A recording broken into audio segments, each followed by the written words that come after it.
This episode is brought to you by Progressive Insurance. Fiscally responsible, financial geniuses, monetary magicians. These are things people say about drivers who switch their car insurance to Progressive and save hundreds. Visit progressive.com to see if you could save. Progressive Casualty Insurance Company and Affiliates. Potential savings will vary, not available in all states or situations.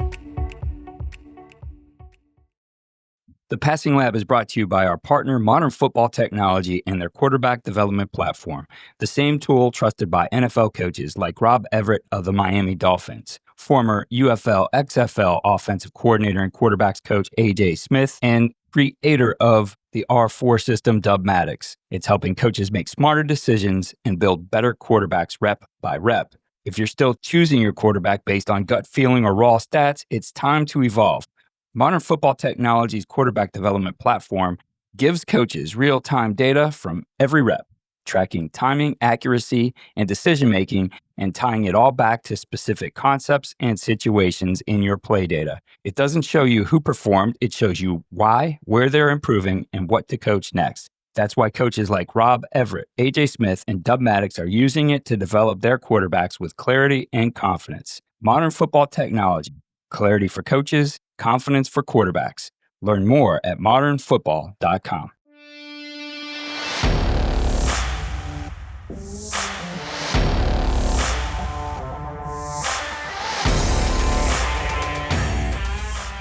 Have you heard Dave Aranda talk about the chicken sandwich analogy? So he talks about sim pressures. Why would I bring 6 when I can bring 4, right? And he talks about why would I pay $8 for a chicken sandwich when I can get the same chicken sandwich for $4 in a Dave Aranda way. That's how I feel about throwing the football.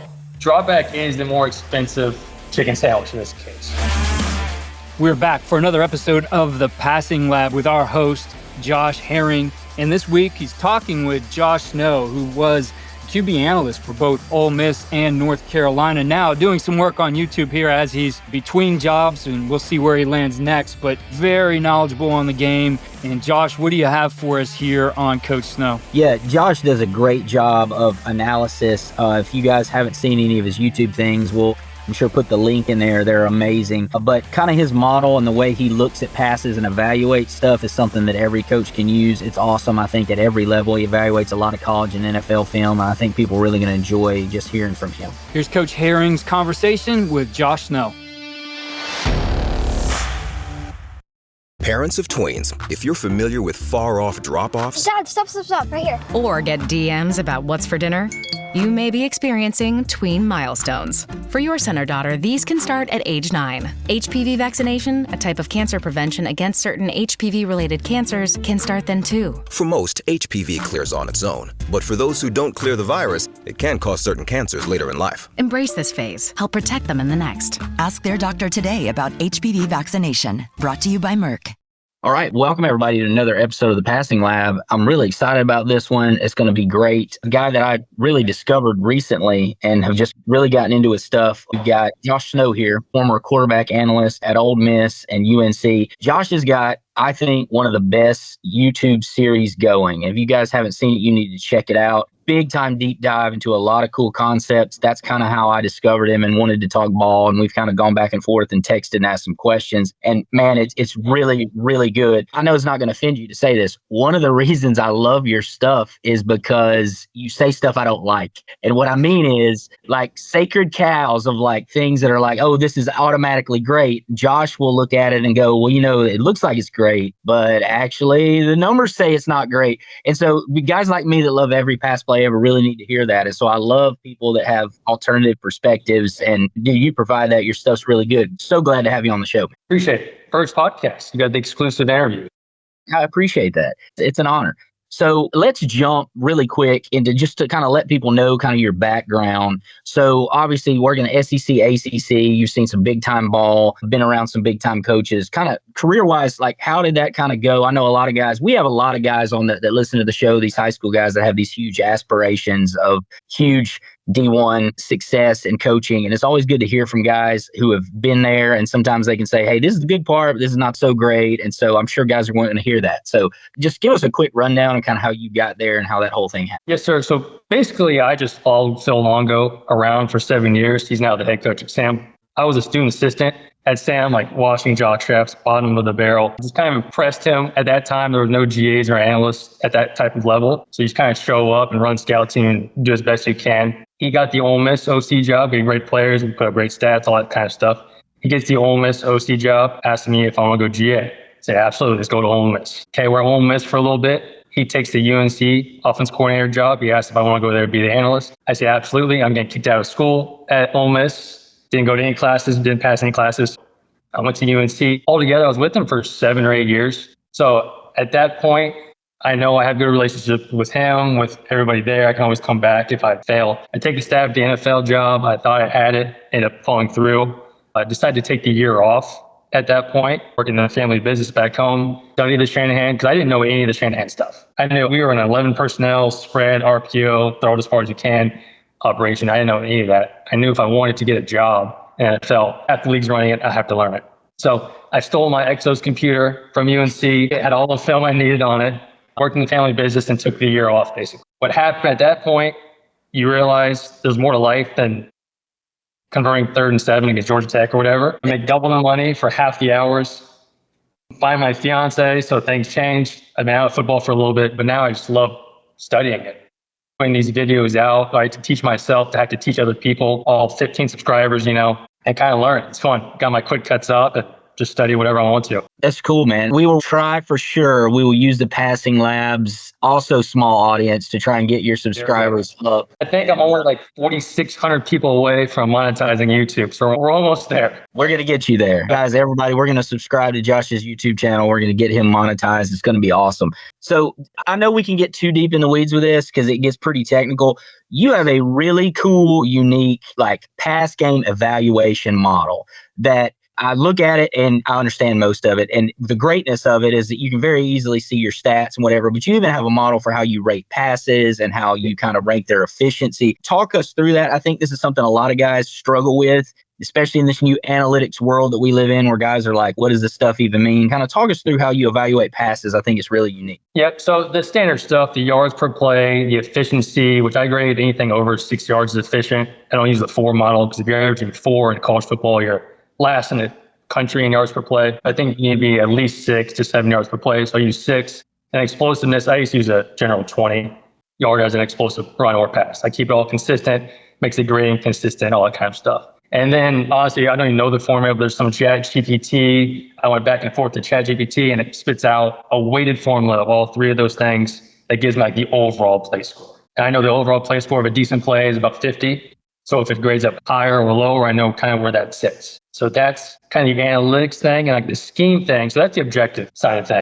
I pull every single stick or double stick from the Rams, Lions, under that. So I have a huge sample size. And that's just gain loss. That's easy stuff. That's normal stuff. And then from a schematic standpoint, I don't know how deep into this you want to get, but then I grade it kind of a scale 1 through 4 of the main coverages you see. How good that concept is or how good that 2-man tag is, 3-man tag is against all the different coverages. Yeah, no, that's really cool. Just talk about that really quickly, as far as what is a good score and a bad score. When you're ranking, all right, so this is great against cover 5, this is a cover 2, this is cover 3.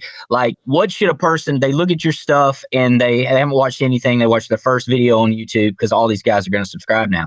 So when they watch this, what they see something and it's got a 3 for cover 2. Yep. What does that mean? So 1 through 4, 1 being the best, 4 being the worst. Okay, so 1 is your premier. That is your double post into quarters. That's what you draw it up. That's what you game plan for. That's you're expecting 20 yards per play, basically.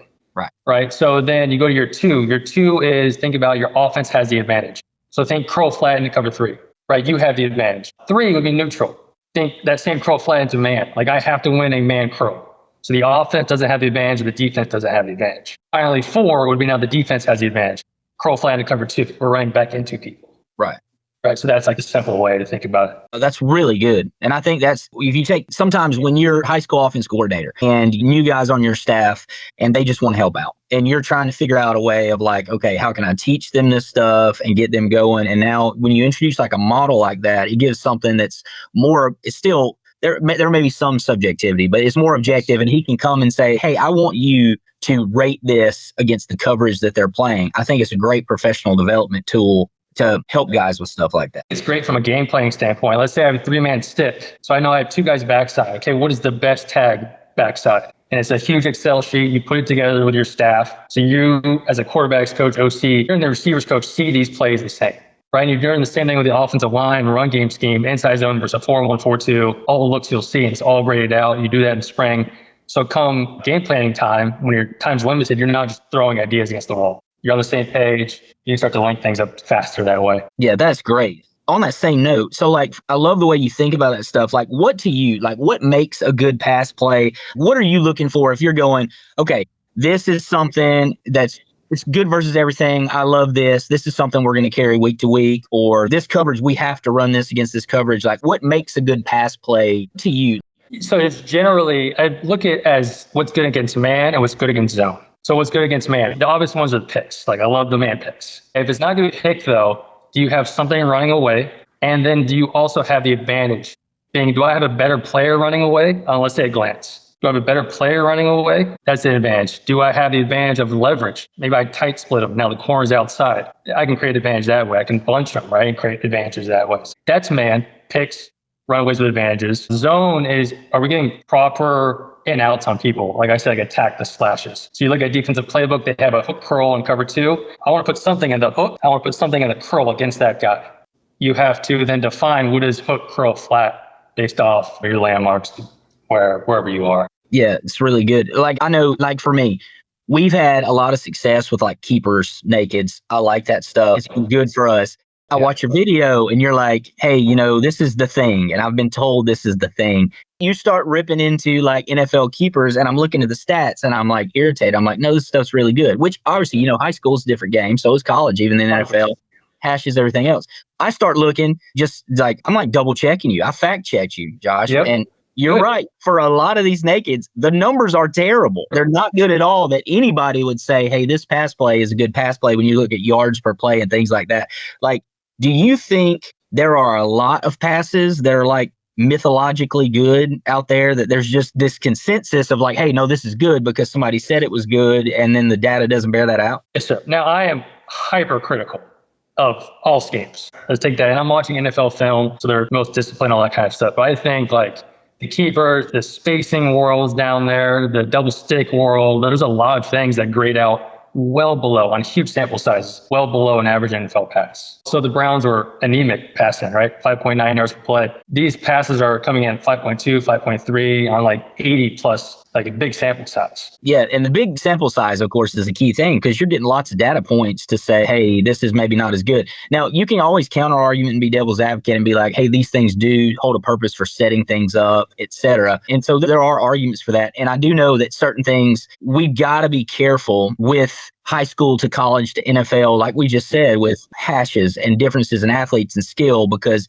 I watch high school teams that they could run double stick and murder people. Whereas in the NFL, you look at the numbers, not great numbers, at least if it's just a true stick on both sides and there's no backside complement to it to beat coverage or whatever. So you're definitely right about that. I know. Let's go. I know we've talked a little bit about some things we're going to get into, like you being stepping away for me. So I had 2 years away from calling plays, and you really get to sit back and evaluate, and you think about your system and what you do differently. There's something, sometimes I think if coaches got a sabbatical, like that would never, ever, ever happen. But like how beneficial it would be if like a guy just goes, hey, I'm going to get a sabbatical and then I'm going to come back this next year, and they'd be better. But that's not the nature of our profession. But you've been out of it a little bit. Getting to look at all this film now and not having the pressure of only thinking about your scheme and what it's going to do. Like, let's just talk ball about some things that you would do 100%, like you would run this, or you think this is a really good versus everything pass, and we'll just kind of roll through that, and I'll ask you questions about it, and we'll coach it up so somebody maybe out there. Yeah, so the good versus everything, once again, I'm super critical. So like there's a lot of plays that are okay versus everything where you can like survive the down. I think good versus everything is tough. If there's ones out there, please shoot them to me, right? Because I would live in like a double call check can world. And so I'm always looking for plays I can just call. But one of them, one of the 2-man tags I really enjoy, this is 100% a Phil Longo creation, is the choice, but instead of a corner by number 1, we're running a curl over top of it. Okay, so let's take boundary 1, boundary 2. Could be a tight end, receiver, whatever, running back, receiver, slot receiver. So number 1 is running. So we ran a normal curl. So 15 yards in the college landmarks would be in between a hash and divide. or hash on top of the numbers, right? So 15-yard curl, number 2 receiver is running a choice, but no sit option. So he's got arc release, get into the curl at 5 yards. He's running a slant until he can, and he's breaking out on a 5-yard out. We didn't want him sitting down because we have the curl coming right over top of him. Why is that good? I think anytime, we talked about this a little bit, like what are you putting backside of choice, right? You have snag dig, you have stick nod, you have all kinds of things. The issue is anytime the quarterback has to come back across, even though things are coming to his face, efficiency goes way down. Naturally, the pocket's collapsing, all that kind of stuff happens. So if I can keep the quarterback on one side, I like it more, right? So that's what I'm looking quarterback-wise. I'm looking choice, no, and the curl is coming right back down the stem, right in the same exact spot for the quarterback. The issue we're going to run into is cover 2. Right? Because they're going to bracket you. You're going to run out because we're running a slant so we can't. Choice is running out. Now you have your curl running back right back into the weak hook guy. So in my mind, how do we solve that issue? Cover 2, cover 5. The curl now converts against cloud to a corner. So it ends up being smash. So that's something I don't really care what the field 1, 2, and 3 do. Right? They can do cartwheels because the ball is staying like 88% of the time. The ball is staying there. That makes sense, right? If I can keep the quarterback's eyes on one side, efficiency goes way up. Yeah, no, that's awesome because in every NFL playbook, they have this giant gamut of choices. And you run choice on this side and then 63 backside tags. But you start out like the whole basis is, all right, I'm going to work this choice that's got to win pretty much. And then now I've got one other guy breaking back in, or then I have, the outlet system built in. What would be great for guys that are in high school and college for your deal is what you're saying. I can stay in one ice fix on that front side. It's really easy. Second, third look dig. Like I see golf do it. I see these guys do it. That is insanely difficult for a high school and college guy. I think what has shaped a lot of my my hatred of drop back a little bit is during practice, I would sit 5 yards behind the quarterbacks as Phil Long would signal. So I would be with LQs and just dig back right behind it. I'm only 6 foot. Like try and progress and find where the dig is when you have 6'5" offensive linemen and throw. Like that is difficult. So the more I can keep my eyes outside, keep them in one spot, the better. So would in converting to the corner, would it be pure like pre-snap, we verified with the quarterback of like, this is cloud, or would there be any post-snap reading of it? This is something I would spend a ton of time in. I don't care what the other 3 guys are doing. I'd run that 2-man combo 100 times, post-snap convert. Yeah, that's really good. We'll come back to the drop back thing because I definitely have that down. I really want to talk about that, like your hatred for drop back. I mean, you got to know your audience. You're on the passing lab. But I know. Just not drop it. But when you guys, did you deal with, in the college world with the spread system that you were running, did you really, I know you guys ran the ball, pretty dang effectively, but did you really have to deal a lot with all these new exotic junk drop 8 type coverages and things with your underneath stuff? I know you guys threw the ball vertical a lot. Are you throwing the ball vertical enough? It's not as really that you're not worried about those intermediate windows and things like that? Yeah, we did not drop back enough to see that stuff. It was it looked a lot like Bryles, like not formationally, but it was run, RPO, throw as far as you can. Gotcha. So we didn't really see all that kind of stuff that other people were saying. Meta AI is the personal AI to help you with whatever you need. Plus, it meets you where you are. Not only is Meta AI now an app, but it's also on the apps you already know and love: Facebook, Instagram, WhatsApp, and Messenger. Plus the Ray-Ban Meta glasses. It's easy to access wherever you are. So whether you're talking or texting, Meta AI is convenient to use throughout your day. Experience our newest AI that's tailored to you by downloading the Meta AI app. Try the Meta AI app today on the Apple App Store and Google Play. So I told you from the very beginning, you say stuff I don't really like. And coming from an initial air raid background, I hear you say that. I totally get your point. So kind of talk people through why you said you're a drop back pass game hater. And you see a lot of that kind of going around and things are morphing. I do think that some of the reasons probably that you'll come up with, which I'm excited to hear, are going to come back around in a money ball type sense. And what I mean is like when you're talking about expected value and you're talking about, okay, how much is this worth, cost benefit? Like, I totally get it, but I do think that becomes something for some people that now all of a sudden enough people are not doing it that we can go back and do it again. But I tried to cut you off just so all these guys don't. Have you heard like Dave Aranda talk about the chicken sandwich analogy? No. Okay. So he talks about stem pressures. Like, why would I bring 6 when I can bring 4, right? And he talks about why would I pay $8 for a chicken sandwich when I can get the same chicken sandwich for $4 in a Dave Aranda way. That's how I feel about throwing the football. Dropback is the more expensive chicken sandwich in this case. Right. So at Ole Miss, I looked this up to make sure I was right. Ole Miss 2018 was 5th in the country in passing, like 346 per game, whatever. We dropped back on base downs, so not third down, you have to. Base downs less than 8% of the time.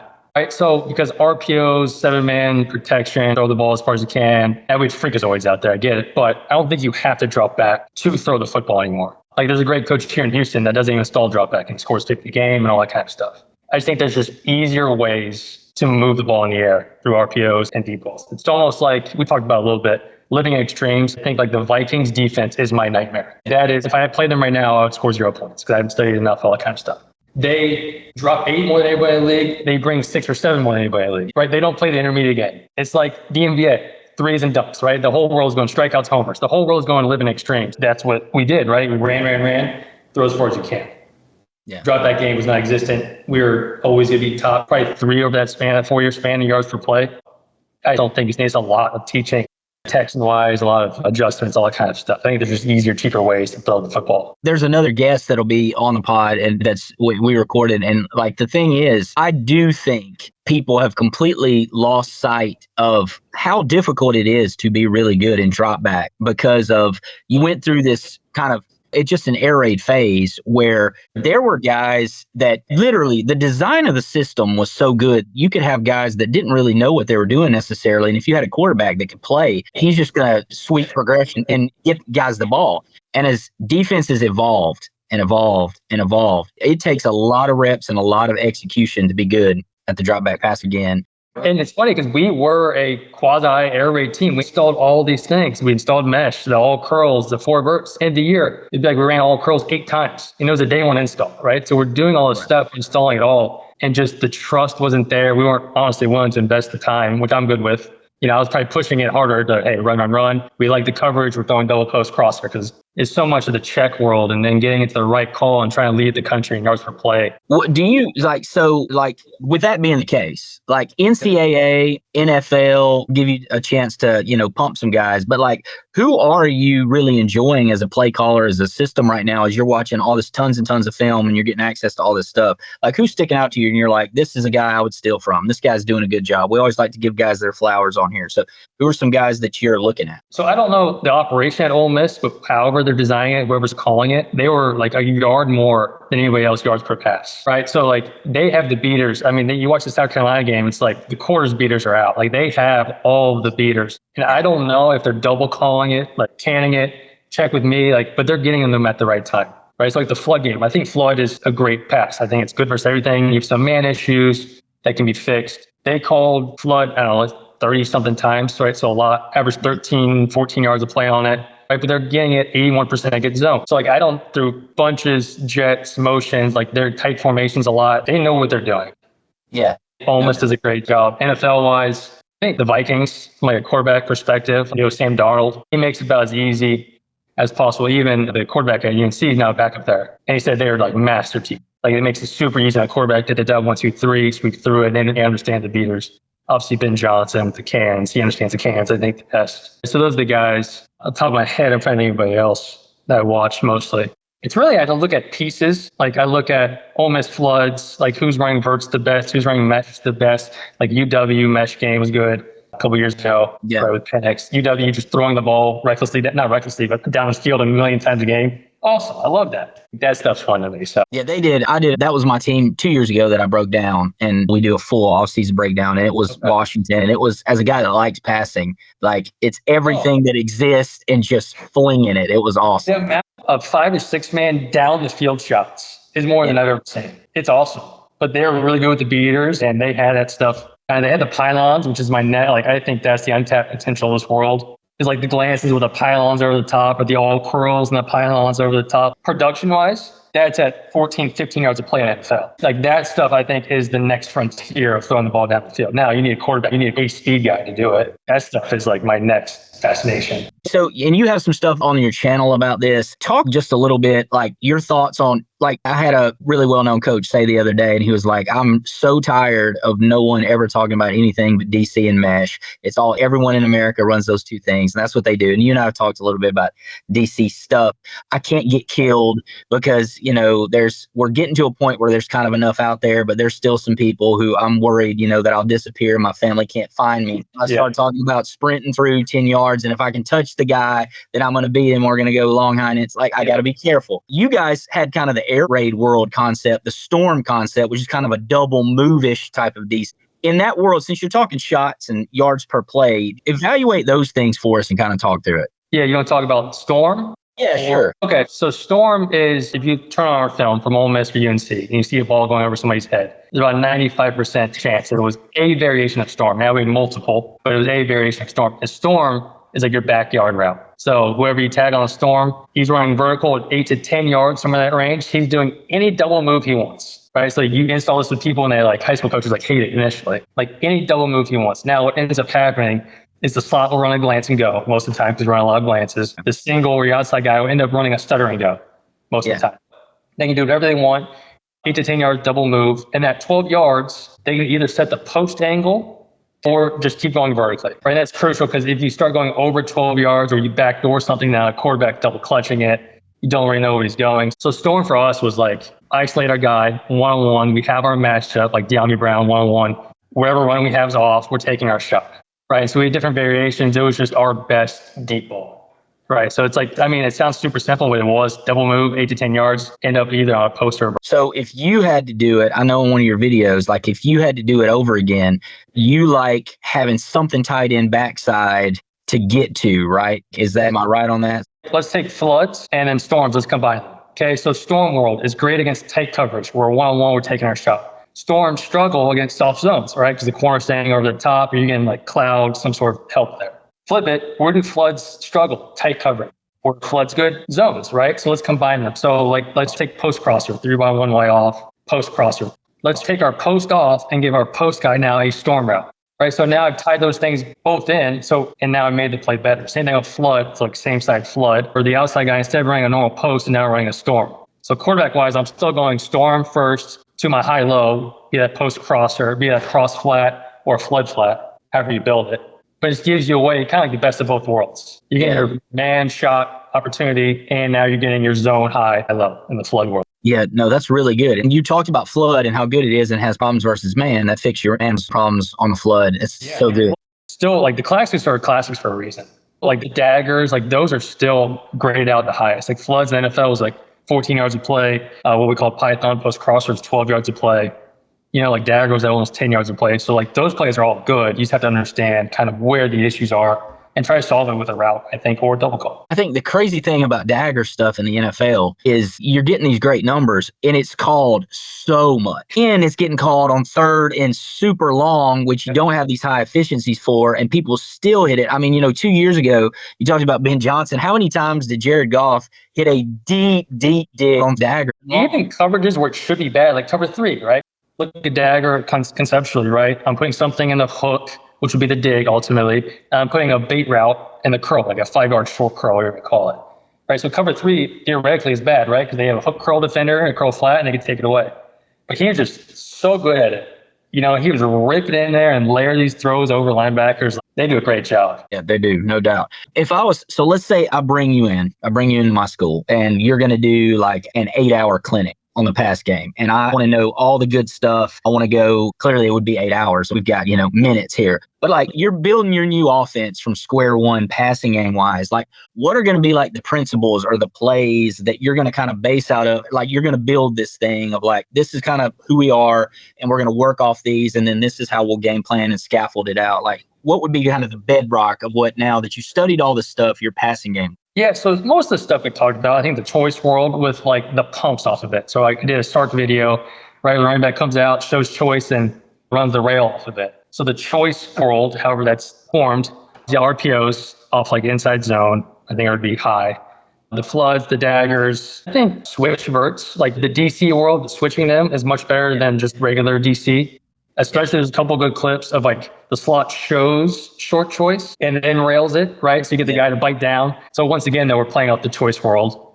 And then the pylons, right? So I think that's the untapped world is the big pylons, like the Jameson Williams over top of whatever 2-man like boundary combos you have. Yeah, that's something you've already mentioned it. Like that, I looked at the numbers on some of that and I've talked to some college coaches about it, but like it's a different type of flood. It's like a non-traditional flood that guys aren't used to. You don't match it out the same. Yes. And it breaks rules because guys are so used to, like when they teach these pattern matching things and you got this route on this side and this route on this side. Well, now you're creating the flood almost backwards in a different way because the vertical component of your flood is from... UW has two great ones. So take the post crosser we talked about earlier, but flip your slot into your single. So what they had, the X on the corner. So now your intermediate, here's your 25 yards out of bounds thing. And now your field slot is coming all the way on the big post, like you just said, is inverted flood.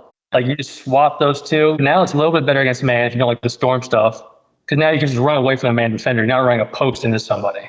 So I think that stuff, there's one Detroit ran, not perfectly well, just like this, but Detroit ran and won against Houston for a touchdown. Like that stuff, Jameson just kept running all over. Like they never threw him. Like Jameson Williams is running like 80-yard like pylons, you know? And they're running like levels backside, right? So you go through the levels, the quarter safety drives it, and now you have this huge post over top of it going one-on-one against the safety. That's something we did against UVA. They were like Iowa State stuff, right? We want trips open. So that forward middle field safety was like more of a linebacker anyways, is one-on-one with our best player, Josh Downs, in the slot. We told Josh, we ran double smash. We do a double curls on the outside on 1-2. Number 3, you're going right at that middle field safety, and you have a two-way break to get it back pylon, man. Like this is an isolation route. We call it twice for 100 yards. You know, it's just like, it's stealing. You're keeping everything else down and just chunk it over the top to your best player, hopefully at slot, your fastest guy at least. That's probably the only time Iowa State rushing 3. Here we go. You know, like the Rams a couple years ago, kept running double curls. They'd run all curls, they just have them on pylon, and they would keep the corners down with the curls. And it'd be like 50, 50, 50. You know, it's just insane stats on it. Yeah, that's really good, especially for those guys that have super fast guys in high school ball. There's a couple around here in Texas, Houston, that just have. No doubt. Really, really good. So I don't want to keep you on too long, but so much stuff. I've got a ton of notes. Kind of before I ask you our final question, how can guys, obviously the YouTube, how can guys get in contact with you if they just want to talk ball or they want to ask you questions? Clearly your YouTube channel, if you guys will Google Josh Snow football, you can pop that up. It's really, really good. I totally encourage you to watch some of that. Some of the very things we talked about. He's got super in-depth videos. My favorite is the Shanahan Bunch series. I think you had like 12 hours on the Shanahan. That is brutal. You know, if you sat through that whole thing, good for you.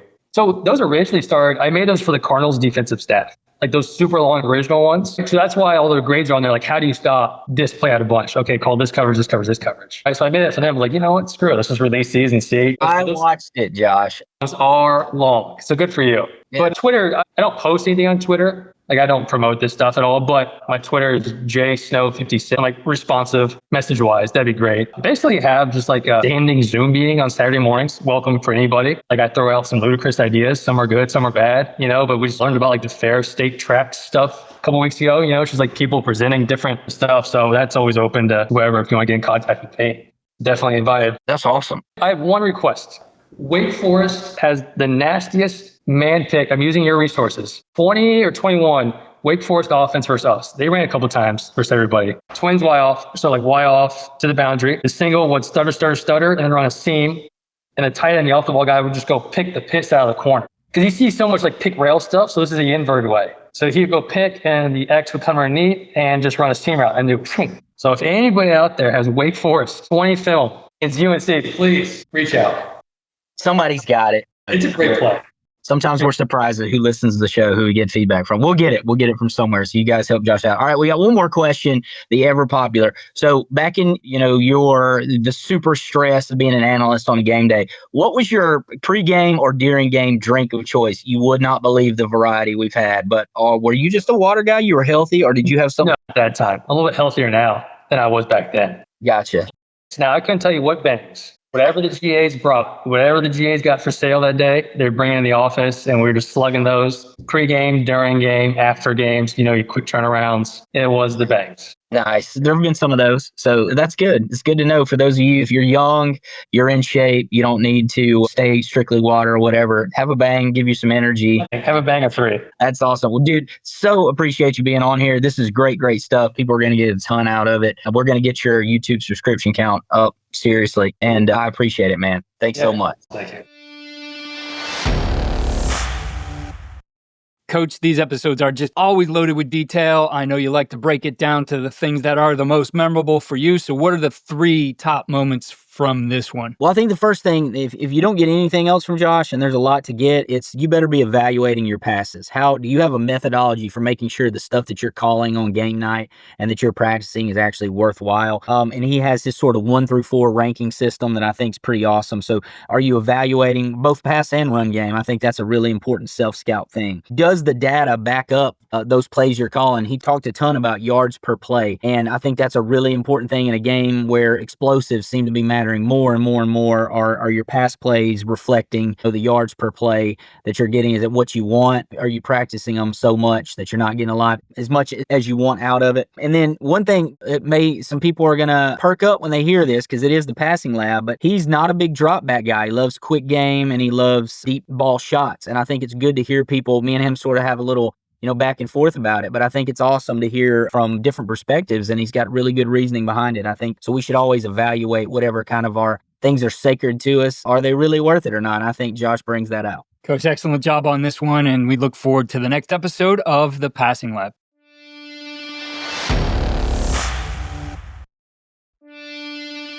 Thank you again to Coach Herring for putting together the Passing Lab, an outstanding job every single week of the series. Remember to check out our partner, Modern Football Technology.